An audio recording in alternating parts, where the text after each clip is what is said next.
This is a clip from the Cannon podcast. To hear the full episode and get access to exclusive benefits, head over to patreon.com/thecannonpod and sign up for just £3 a month. We have to talk about following Balogun, scoring his first ever goal for the USA men's national team. Lovely goal, really ruthless finish, great running behind, and another example of what Balogun could be and could offer next season. But of course, a lot of rumours about his future. Will he stay? No loan transfer. He's upset. He said it himself after the game, I don't want to go on loan again. So, George, what do we do now following Balogun? Is it just sell him now, or is there a place for him in this Arsenal first team? I mean, there's the talent's there. Like, I've been really clear on Balogun. Like, for me, he has the potential to be a starting top six striker long term. Like, that for me is the level of talent that we're discussing right here. And that's something that could be useful. You know, I don't think it takes a genius to recognize that that is useful in this Arsenal squad. The issues that I've got with a Balogun is that I start to look around the squad and how many people are like him, Trossard, Jesus.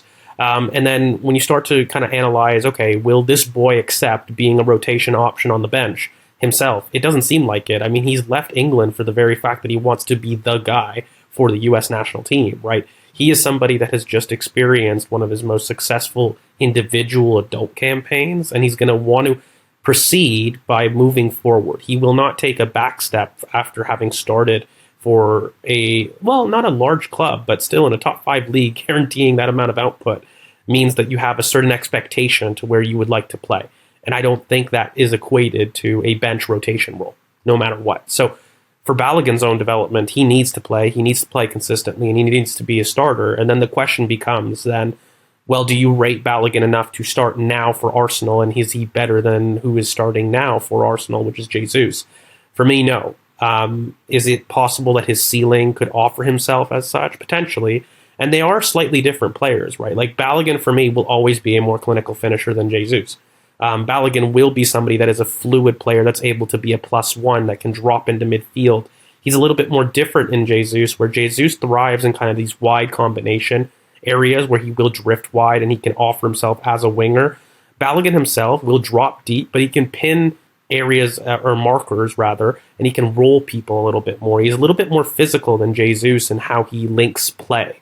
And so there's slight differences in the false nine, quote, end quote, of how they both like to play. But ultimately, for me, I've always said that, envision Balogun as somebody that, you can rely on as being a pivot, but also a kind of Timo Werner type of player who will operate in the channels off the half turn and can finish with both feet. Like, he's somebody that is well accomplished in that area. And I think people will question that because they'll be like, oh, George, are you talking about the Timo Werner of the Premier League? No, more so the Bundesliga and kind of his profile. Like, you're looking at this guy that's not quite, maybe tall enough to be a backboard target man, but he is somebody that is quite strong. He rolls people, and he is a reference point for people. Like, when you look at that Rem side and you look at him generally, right?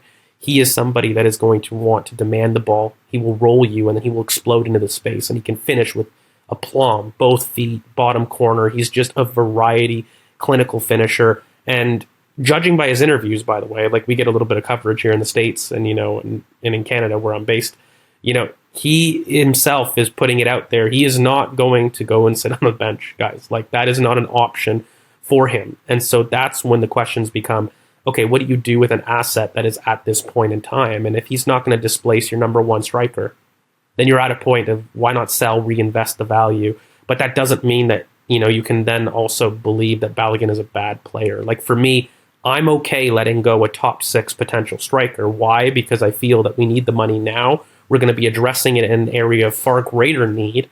And I also don't think that his profile is something unique enough that the squad doesn't have currently between Trossard and Jesus himself. A lot of the qualities that Balogun will offer are split between those two. So then it becomes a choice of, well, if you're not redundant, are you going to put him on a £150,000 a week salary, which is something that he would demand? And like, those are the questions that I start asking with a Valérien Balogun. So I regretfully, to get off the bench, or off the fence rather, I will regretfully sell. But I will also combine that with saying, I still think that he's got the talent to play at a top 6 level. And it wouldn't surprise me when we sell him, he goes to a huge club, an Inter Milan, an AC Milan, those types of clubs. Like, that is his destination. And I'm okay with doing it, but I'm also doing it because I know that we can funnel those funds to a more urgent area of need in our squad.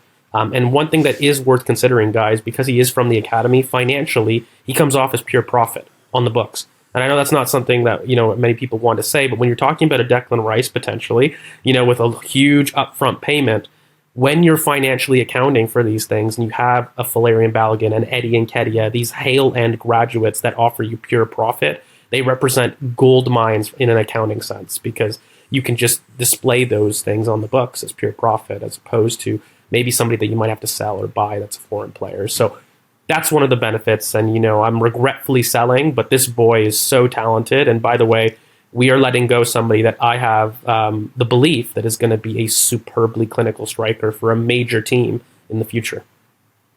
I do agree in the sense that he is different to Jesus in the clinical nature. I don't think he's, at this stage of his career, super clinical. I looked into his numbers in terms of XG and goals scored. He does miss a lot of chances, but at this age, I think 21, I kind of expect that. He's got the potential to be ruthless in front of goal. But we do also have another striker on the books in Eddie Nketiah, who is now 24 years of age, of course, signed a massive contract last summer, was meant to be one of our main players, and he played a main part, to be fair to him, when he was called upon. But ultimately, he hasn't proven to be the quality to challenge Jesus and take over his position and really help Arsenal sustain a title charge towards the end of the season. Alex, what are we doing with Eddie Nketiah? Is it sell Nketiah, keep Balogun, or is it keep Balogun, sell Nketiah? What would you do? Well, I actually think the perfect sort of symbol for this story is both of their questions around their nationality in terms of the national team they're going to play for. Because Eddie's had this question around Ghana for a long time, right? And whether he's going to switch there, he's still not quite made that decision. I don't know if that ship sailed or not. Balogun basically went, well, if you're not picking me, I'm going.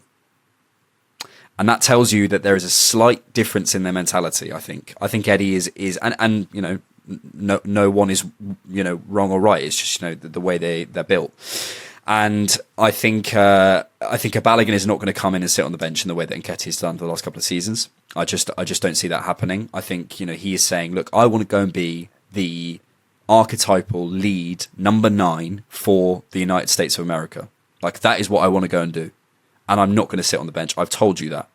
Eddie is going, yeah, I'll sign the contract, see how it goes. I enjoy being at Arsenal. I hope I get my chance, that sort of thing. And there is a slight difference in the two. Now, both of them, I happen to believe, are not right for Arsenal long term. I wonder, another thing with academy graduates is always timing, isn't it? Saka, I think, was probably always going to break through, but also he had an opportunity, right?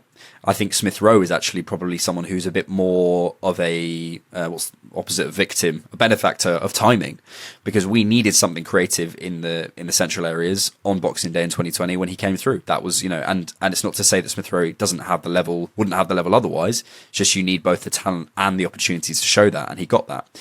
And I wonder whether, let's say a year ago, we're looking at signing Jesus. Say Balogun had just had this season in sort of 2021. 21-22. I do wonder what we do with Jesus, because I agree with George. There's a lot of overlap between their profiles. If we'd seen that, do we give him a chance in pre-season or whatever?